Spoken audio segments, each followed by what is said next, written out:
Hi everyone, this is Veronica Kirolenko of the New American Magazine. We're in Washington, D.C. covering CPAC, and this morning with us we have DaQuawn Bruce.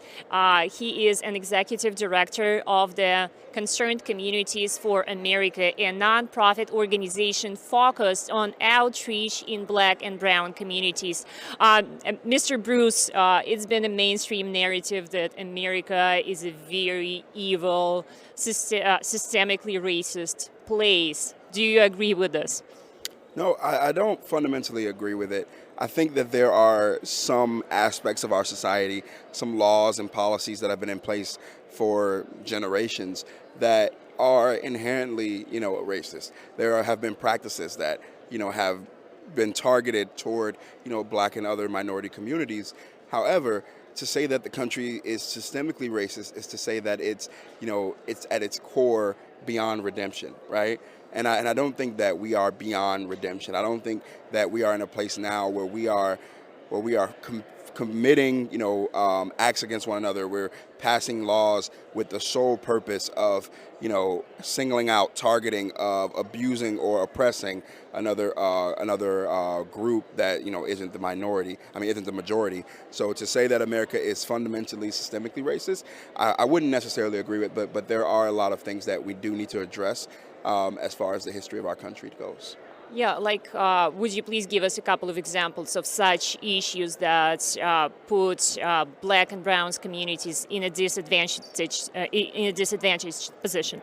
Absolutely. There's a lot we can point to. We can talk about redlining and in minority districts. We can also talk about economic policies and, things like the social welfare system, that at its core, once, it wasn't designed for Black and Brown Americans, but when, they decided to include minorities into, the mix with these social programs, they were then changed to keep minority communities subservient to the government and the system. Welfare, for an example, destroyed the Black nuclear family by requiring that for women who are single parents, to our parents to be on these subsidies, then they couldn't have a man in the household.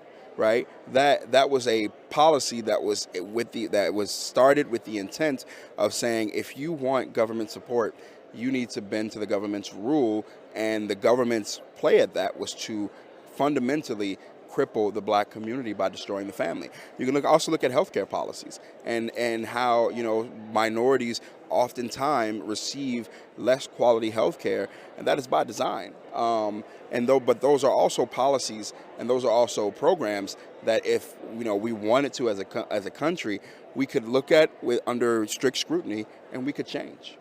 This is very interesting that you brought up the welfare programs. I believe it was started back in 1960s with the War on Poverty. Extensive welfare programs promoted by President Lyndon Johnson, and this is when he introduced, for example, such programs as Medicare, Medicaid, and food stamps. But why did they so adversely impacted Black and Brown communities, but not the white ones? Well, because in Black and Brown communities, for Black and Brown people to be a part of these programs, there were a different set of rules, right?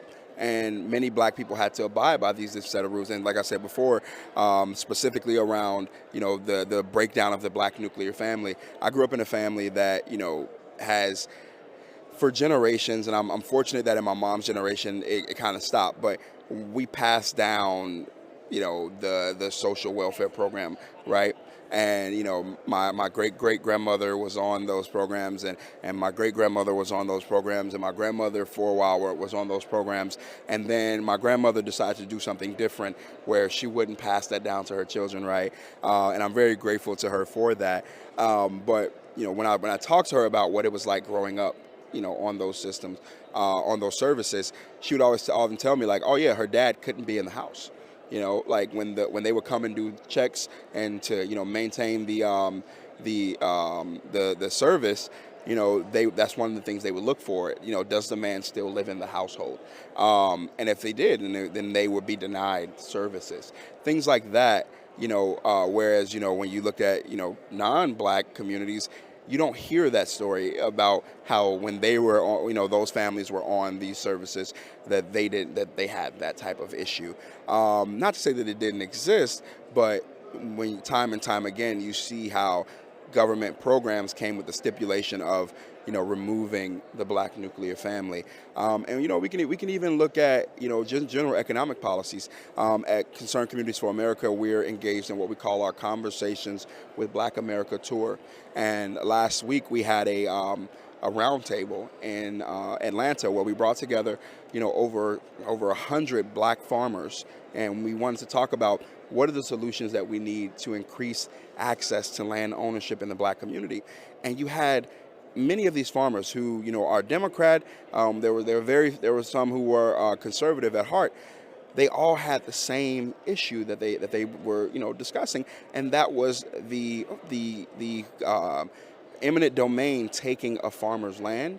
And even though they sued the government and won the court case, it was the government's refusal to give back the land, to those farmers who, for generations, took care of the land, who, through their activism and through their work on their farms, were able to support the civil rights movement.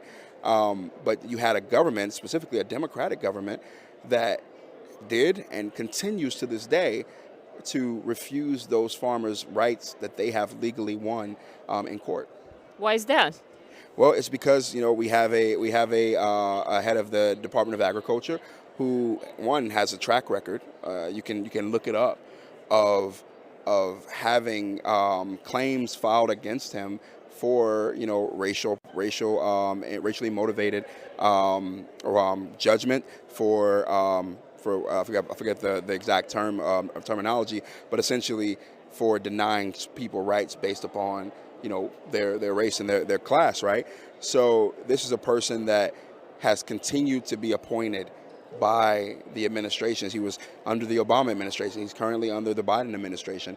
And you have farmers, black farmers, who are saying, if you truly care about us, if you truly care about giving us the rights that we have fought so hard for, making us competitive in the market, then you would appoint a leader who is for all that, not a leader who's against those things. And it's a lot to unpack there, but that's what we've been hearing from our communities. This is very interesting that black communities are considered one of the most loyal voters of Democrats. I think that more than 90% of black Americans vote for Democrats consistently. How do you explain that? Well, I grew up in a community in Chicago where, there wasn't any, and there still isn't, much of a different voice, for the public. So it was this very blue bubble, I like to describe it as, right? And for me, my family was very apolitical until it came to the time of the presidency. And, when we looked at who ran for president and who ran for, mayor and things like that, there was always a topic of, I'm the person here to give, right? And there was this demonization of any other candidates as, they want to take from you. They want to destroy you, right? And I tell everybody, I grew up truly believing that Republicans were evil and wanted to reinstitute slavery and wanted to cut social programs. Why? Because that's all I heard around me, from the adults to, the politicians, like everybody, that was what, we heard. And you pan that out. My introduction to politics was under President Obama. I worked on his reelection campaign. And while it was a great experience, I learned a lot. I saw things that didn't align with my values, my values as a Christian, my values, as a young black man, like things that my family instilled in me. The political side didn't align with those things, right? And so I took it upon myself to facilitate my political awakening, where I did my research. I searched high and low, every party, every platform that was out there, to figure out what it was that I truly believed. And unfortunately, many black Americans either don't have the resource to do that, or they don't have the time to do it, right? And we don't give many black Americans the space to do it. Our culture is dominated by by the groupthink mentality that if you don't support a person solely because of their political ideology, then you are against your race. And that is not the case. That is not true. Fundamentally, many black Americans have conservative views. They have a conservative philosophy, but they don't feel as though that they have a home within the Republican Party. And so, it's incumbent upon us, now that we know what the issues are, to help facilitate that transformation across our communities, and that's what we hope to do. This is fantastic. I would like to ask you about, you said that you're from Chicago. What's your comments on the preliminary results of the race for mayor? I couldn't be happier, honestly. I've been telling everybody, I went to bed on Tuesday night so happy knowing that Lori Lightfoot was no longer our mayor. The election was more than anything a referendum on crime and an indictment on her lack of leadership. Under her leadership, crime reached generational highs. We saw, crime increase 33%, in the last 4 years, year after year, nearly doubling in the 200 percentile when it came just to carjackings alone in the city. Homicides were up over 20% overall. There was so much that Lori Lightfoot could have done, right? And that she had the responsibility to do as the leader of the city, that she refused to do.